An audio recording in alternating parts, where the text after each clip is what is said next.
Hey everyone, welcome back to the channel. Thank you for being here. My name is Andrew, coming to you from the beautiful Carolinas. Today's topic is going to be where the narcissist wanted you to be. Think about that for a minute. Everyone, if you like the content, please like, subscribe, and share. So, where the narcissist wanted you to be. When you first met the narcissist, they wanted you to be right next to them, side by side. They were smothering you with fake adoration. They were smothering you with fake empathy. They were assimilating with you. They were smothering you with fake love. They were future faking. They were planning for your future with the narcissist. They were learning about your hopes, your dreams, your aspirations. Back then, you were the flavor of the month. You didn't know it. And that relationship was moving at light speed. It was moving really quickly. But back then again, you did not have the education. You did not know about the narcissistic abusive cycle and how it functions, and that you were about to enter a narcissistic relationship. One of the most challenging, if not the most challenging kind of relationship you will ever be a part of. Now, having said this, way back then when you were with the narcissist, where they wanted you to be was right there with them. Remember all the cute little emojis that you would have texted to you? Remember when the narcissist would be checking in on you? Remember when the narcissist would want you to drop what you were doing to go pick them up or go grab a lunch together or a dinner or have a rendezvous? All of these times back then, they were exciting.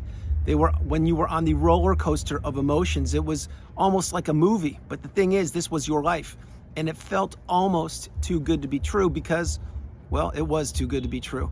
You see, the narcissistic relationship was about to take a turn, but before it did, the narcissist wanted to keep you as close to them as possible because they really wanted to sink their fangs into you. They wanted to make sure that they could place you in the trauma bond. They wanted to see if you had boundaries. They wanted to see how much they could manipulate you. And along the way, even in the beginning of the relationship, you were looking at and viewing and observing some very strange behaviors that you could not wrap your head around. But what did you do? You were so excited. You were becoming entrenched in the narcissistic fog. You were perhaps maybe even falling in love with this person. And remember, the narcissist cannot fall in love with you, but you were looking past the red flags. You were not trusting your instincts. You were not paying attention to your intuition. What you were doing was you were about to take the leap. You were about to take the deep, deep dive into the narcissistic abusive cycle. You weren't taught this in school, so you did not have any education on it. Things were going so good that even back then, let's say you had friends or family members who would point things out to you. They would be saying, hey, I think you may want to slow down that relationship. It's going a little too quickly, and it looks like, things are going so fast. Like you just met them a month ago, and you're already moving in with them, and now you're taking a trip to the Bahamas, and the next thing you know, what's going to happen? But if someone had told you that way back then, I can assure you, you would not have believed them. You would have thought a few things. One, you know better, so please mind your own business. Don't tell me that. Two, I know what I'm doing and everything's okay. I'm in control. Or number three, maybe you would think that that person's just envious or jealous of you because you looked like you were having so much fun and you were beaming and glowing because you were in a relationship. But where you were was you were in the love bomb / euphoric stage, the part of the relationship that is the most pleasurable, if you will, because everything after that, it all just becomes dismantled and it falls apart. So even if somebody had warned you back then, you would not have listened to them. There's no way you would have. And another thing is, many people did watch from afar. And they watched what you were doing and how your appearance was and how you were acting and using your words and how you were fawning all over the narcissist and how you were speaking so highly of them. So they were probably saying, wow, this person's, they really got the bug. They really are smitten. So let them enjoy their life. That's good. But what those people also didn't know, most likely, is you were entering the narcissistic relationship. So back then, the narcissist wanted you with them. They wanted you 24/7 around them. They wanted you to drop your plans, lose your hobbies, ditch your friends, and focus on them. This was to have you put them as the priority. This was to have you drop everything you were doing if they texted you or called you or asked you to do something. Let's say they wanted you to run an errand, pick something up for them, maybe go to the store and buy something or pick up their dry cleaning or whatever. You would do it in a moment. You wouldn't even think twice about it. And the reason why you would do it is because you were falling in love or you were being groomed and tricked and trapped. And that's what your purpose was back then. So in the beginning, the narcissist, where they wanted you, the narcissist wanted you right alongside with them. Now, the next part of the relationship, let's say you moved in together. It was a romantic relationship.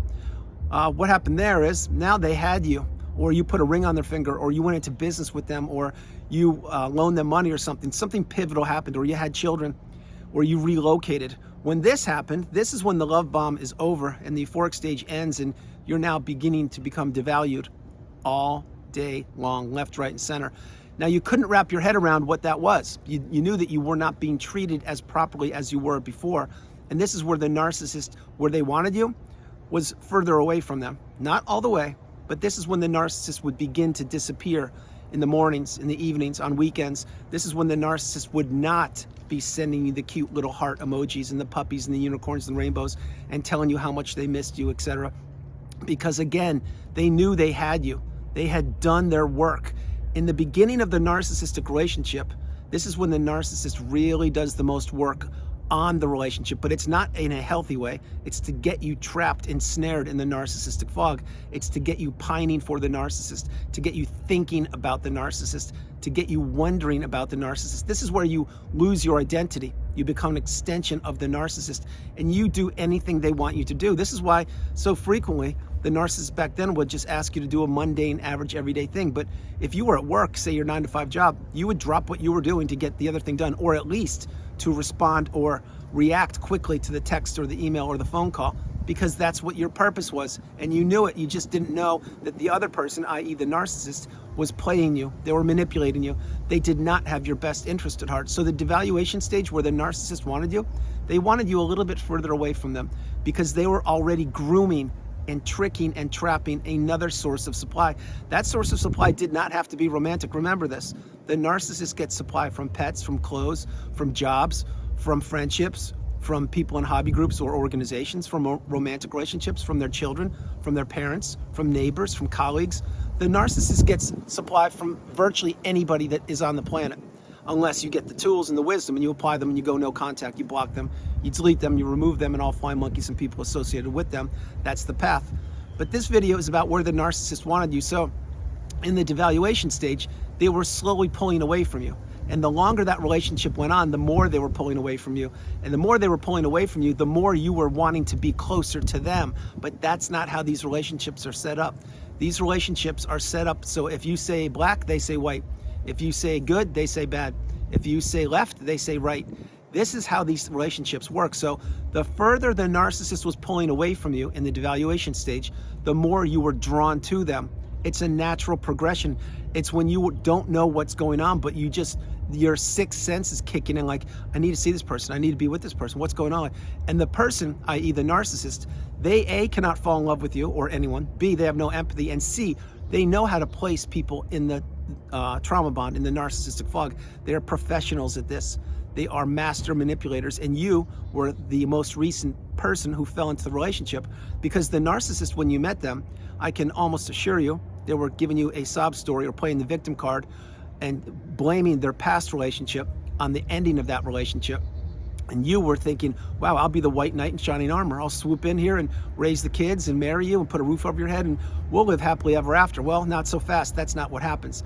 First of all, the former relationship that the narcissist was in, the way they painted that picture, most likely it wasn't real. There could be some parts of that that were accurate, but mostly the narcissist will not tell the truth. They will tell partial truths, or they'll flat out lie, but they will not let you know that the truth of the matter is that their former relationship, maybe even the father of their kids or mother of their kids, was a good, kind, loving person. It was the person you were entering the relationship with, or were already in the relationship with, that was the toxic person. But these are all by design. This is how the narcissistic abusive cycle, it just goes around and around and around. So where the narcissist wanted you there was a little further away from them. Now, as that relationship went further and further along, the narcissist was pulling away more and more, and you were trying to be with them more and more. That's how it usually takes place. Then one day, what happens? Well, one day you wake up and your health took a hit, your finances are at zero, your social circle is imploded, and or you're not spending time with friends or colleagues or neighbors that much anymore because the narcissist has now isolated you. Maybe even they've relocated you to a different town, city, state, or country. And now perhaps your resources are becoming decimated. Maybe you don't have a job or finances and, like I said, your health, etc. Well, the narcissist is watching this. They're watching your decline, and they are also pressing the gas pedal on the ability to have your life decline. and have all your resources become defunct and or non-existent. So they were watching this, and then they were pulling away more and more. Where did the narcissist want you here? They wanted you trapped. They wanted you helpless. They wanted you not to be the person you were when you first met them. When you first met the narcissist, you were a strong, kind, loving, stable, healthy individual, but you also were a person that perhaps was a people pleaser or a yes person, or didn't have boundaries. You certainly did not say no, the strongest word in the English language. And remember, when you say no to something or someone, you are saying yes to yourself, and you definitely did not have boundaries. Or maybe you did, but the narcissist wormed their way around those and infiltrated your life and broke your boundaries. So what did the narcissist do way back then? They changed you. They began to literally change who you were. Then the devaluation stage, they definitely changed who you were. And then, like I said, that one day you woke up, and then the narcissist looked at you and said, wow, it's about time to change the tires on this car. And the car is the narcissist, you were the tires, because your tires are the treads were now worn thin. However they make tires these days, I don't know, but they couldn't function properly like the tires were when the narcissist first met you. So they said, okay, time to discard this person, and I will leave them in a world of pain, a world of hurt, and I will go on to the new supply, because I've been grooming the new supply for maybe a few weeks, months, maybe years, who knows, but it's time to put that new set of tires on me, which is the car. And the car, remember, the car has a beautiful paint job, but does not have an engine, so it's worthless. That's the narcissist. Their exterior may appear a certain way, but their interior is hollow, shallow, it's empty. These people are cowards and bullies. But the narcissist, at that point, they said, where did they want you? They wanted you away from them, so they discarded you. And if they discarded you, my heart goes out to you. If you had to end it yourself, again, my heart goes out to you. Point being is now the narcissist has almost gone full circle. They wanted you with them in the beginning, love bomb, then they pulled away in the devaluation stage, and now there's the discard. They don't want anything to do with you because you can't provide anything for them. Maybe you even saw behind the mask, but I can assure you your resources were becoming depleted and defunct, or they got out of you what they wanted, or the new supply could offer them more than you could offer them when they discarded you. Any and or all of those factors contributed to the ending of the relationship. But what you realized when you were discarded is, again, nobody knocked on your door, nobody came to rescue you, nobody gave you a 2-page report and said, hey, look, this is who this person was, this is exactly what they did, you're gonna have to heal. This is not the ending of a stable or healthy relationship. You're gonna have a mountain of work to do. You're gonna have to really slow your life down. You're gonna have to fill the void, and you're gonna have to understand what this is. And that 2-page report that never came to you, on the top of that page, it said 2 words, narcissistic abuse. That is why you found the education. That's when you typed in the browser, spouse won't talk to me, or you looked on a YouTube video and led you down the rabbit hole. Next thing you know, you find a narcissistic abusive channel, and you are floored. You can't believe that you didn't know this. You can't believe you weren't taught this in school. You can't believe you fell for it. You can't believe the person that proclaimed they loved you could just throw you away like that. Well, all these things are true. Now, what happened here is, for the thumbnail, as it mentions, the narcissist wanted nothing to do with you. And then here you are at your lowest point in life, or certainly one of your lowest points in life, and you had to experience things such as processing childhood wounds, slowing your life down, seeing a therapist, journaling, meditating, really understanding, watching videos, really understanding that this was not your fault. You were manipulated. And that here, the most challenging part that you had to experience was to break the trauma bond. That is certainly one of the most challenging things to ever get through. I did it. If I did it, you can do it. But having said that, it's going to take a lot of time. It's going to take introspection. It's going to take you ripping off the Band-Aids and digging in deep to childhood wounds and understanding that the relationship wasn't your fault. You fell for the mask. You believed in the dream. Your hopes, dreams, and aspirations were weaponized against you. The narcissist never cared about you. They only cared about what you provided, how you made them feel, how you made them look, what they could take away from you. This is why so frequently when you were in the relationship, let's say even in the euphoric stage, they were looking at you and they would give you a smirk, or that you could see the eyes of their pupils dilating because they were getting supply from you. And that is exactly how these shapeshifters move. They want to hear back all the goodness, how you feel about them, how you think they're amazing, how you believe they're the yin to your yang, or they complete you, or you're their soulmate, etc. And they love fooling people. They love manipulating people, because what that does is that opens the doors for them to go in and literally take anything they want from you, because you will give your resources to the narcissist, specifically when you're captured in that narcissistic trance-like state, the narcissistic fog, and you're caught up in the trauma bond because you don't know what you're up against. and you're fighting against a current that is an overwhelming current. It's a current that's going to try and take you down for the count, but it doesn't, because you're here in the community, you're on the channel, you're getting the wisdom, you are becoming awakened and aware, educated and empowered, and you're understanding that you are the priority. You come first, second, and third. It's not the narcissist. It has never been them. Although back then, in the very beginning, where they wanted you to be was right by their side, so they could really, really get you to fall in love with them, or to really think that they were the best person. Once they had you, they didn't want you that much. They just wanted to take whatever they could from you. That's the devaluation stage. And they did not want to be around you nearly as much as the euphoric stage. Then the discard, it's a clear, succinct message. They don't want anything to do with you. But again, there are multiple reasons why. So understand what I'm sharing with you. Maybe you saw behind the mask. Maybe you're getting too close to figuring out who they were. Maybe your health took a hit. Maybe you had no more to offer. Maybe you were just so broken and beaten down. They said, I really need to change this relationship because this person's not giving me what I need. Meaning, you were a kind, loving, and you still are a kind, loving, stable, healthy relationship. You thought you were in that relationship for the rest of your life. That's why if you took your vows or if you got married, you believed them and you meant them. The wedding vows to the narcissist did not mean that. They just meant, okay, perfect, now I've got a ring on my finger. Whatever is yours is mine, and what is mine is mine. And that each and every relationship with the narcissist, you must remember, has an expiration date, each and every one of them. And then finally, when you put yourself back together, or when you are well on the healing path, headed towards the pinnacle of indifference, the mountaintop of indifference, things are going swimmingly, you've lost a whole bunch of friends and network of support system because of the smear campaign, etc., where these people weeded themselves out. Your inner circle is now really small and tight. Your health has returned, your finances have returned, your view has returned, the clarity has returned, you're out of the narcissistic fog, you've processed so many things, you're now educated on the narcissistic abusive cycle and how it affected you for a period of time. And then what would happen at times, you'll get a hoover. Now, a hoover is when the narcissist is trying to draw you back into the relationship, and where they want you to be there is to be available to accept the hoover. The hoover is when the narcissist is either A, running low on supply, B, you've crossed their mind for some reason, or C, they're missing what they had in you. Any of these reasons are not good. You do not want to be on the radar of the narcissist. You want to become small and get off their radar. That's why, again, I mentioned in videos so frequently, the path post-narcissistic relationship, once you get the wisdom, is to go no contact, block these people, delete them, remove them and all fly monkeys and people associated with them. If you cannot, utilize gray rock, become dull and boring.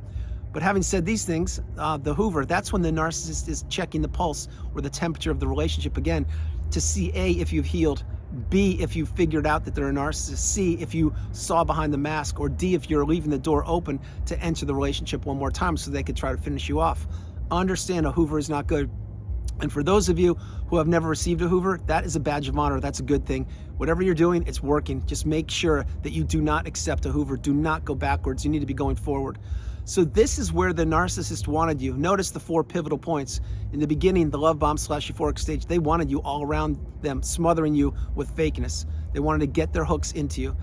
Part 2 is the devaluation stage. They did not want to be around you that much because they already knew they had you. The challenge was over. The conquest was over. They needed a new shiny object, but they would string you along as they possibly could.